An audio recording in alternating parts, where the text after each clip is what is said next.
Okay, let's dive into this. Welcome to today's Explainer. Today, we're breaking down an absolute brutal test of human endurance. I mean, just picture this, right? You're dropped into literally one of the most unforgiving, hostile environments on the entire planet, the freezing, wind-battered Arctic. The mission? You just have to survive for 7 full days. But the elements are totally against you, the temperatures are straight up deadly, and the stakes? Yeah, they could not possibly be higher. We are now stranded in the Arctic for the next 7 days. All we have to survive out here is what is currently on our backs. I mean, wow. That cold open just throws you right into the deep end. You can instantly feel that sheer panic, that intense reality of the challenge setting in. Literally, the second they hit the ground in 2 feet of snow, the clock started ticking to escape those plummeting temperatures. And this brilliantly illustrates just how incredibly dangerous their situation actually was. It all comes down to the gear. So on the left, you've got your standard survivalists, right? They pack for an Arctic expedition with heavy-duty tents, weeks of food rations, and, proper sanitation setups like poop tents. But on the right, well, that's what this team actually brought. They had shovels, some cross-country skis, a few days' worth of snacks, like beef sticks, and absolutely no tents whatsoever. When you realize they didn't even plan a safe way to go to the bathroom without risking a literal polar bear encounter, you truly start to grasp just how terrifyingly underprepared they really were. So here is the timeline for this crazy 7-day endurance test. Day 1 is all about building shelter. Day 2, the frost nip threat becomes super real. By day 4, starvation is setting in. And day 5, that's the desperate catch for food. Section 1. Building the snow shelter, or rather, escaping that brutal Arctic wind. Guys, the reality of this shelter was just savage. It wasn't a home, it was a desperate attempt to keep their fingers from falling off. They basically had to carve this fort directly out of 2.5 feet of rock-hard snow. Picture packing 6 full-grown people inside a tiny ice cave, like literal sardines. You couldn't even stretch your legs out. And for those first few nights, 0 ground insulation. They were sleeping directly on the ice, which just sucks the heat right out of your body like a vacuum. It required constant, exhausting hours of digging just to expand it so everyone could fit safely. Eventually, they were so desperate they had to go out and harvest spruce branches just to put some kind of barrier between themselves and that freezing ground. And then you hear this. Everything is wrong. Nothing's going right. You're going to get hypothermia. We need a miracle right now. You can literally feel the life-or-death stakes in that statement. By day 2, morale hadn't just dropped, it had completely crashed. The cold wasn't just, uncomfortable. It was actively attacking them. Let's move to and see how this builds. Fighting the freezing cold and the horrifying reality of hypothermia. Okay, so this is the exact moment things go from bad to critically dangerous. Chandler takes off his frozen boots, and his toes have turned completely white. He's lost all feeling. Just put yourself in his shoes for a second. No pun intended. You're in the middle of a frozen wasteland. You look down, and all the color is just entirely gone from your feet. Obviously, this sends the whole camp into a massive, sudden medical panic. What we're looking at here with Chandler is frostnip. It's basically the early stage of a cold injury, where the skin turns pale or white and goes totally numb.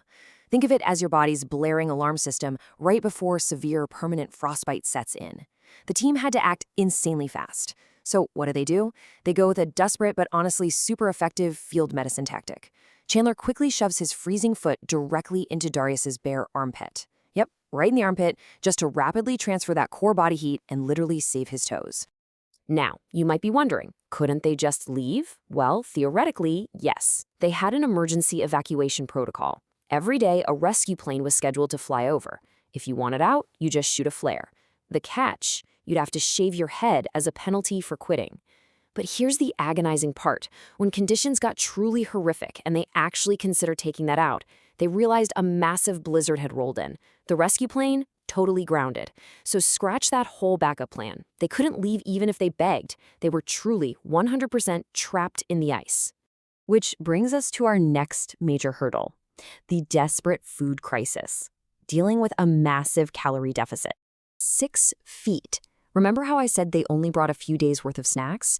Well, when they finally ventured out onto the frozen lake to drill a fishing hole for some desperately needed calories, they spent 4 grueling hours carving through the ice, only to realize it was 6 feet thick.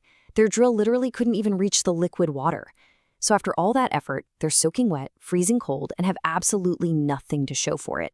And man, that failure carried such a heavy psychological weight. Jimmy sums it up perfectly. I'm not failing again. I'm not failing again. I'm not failing again.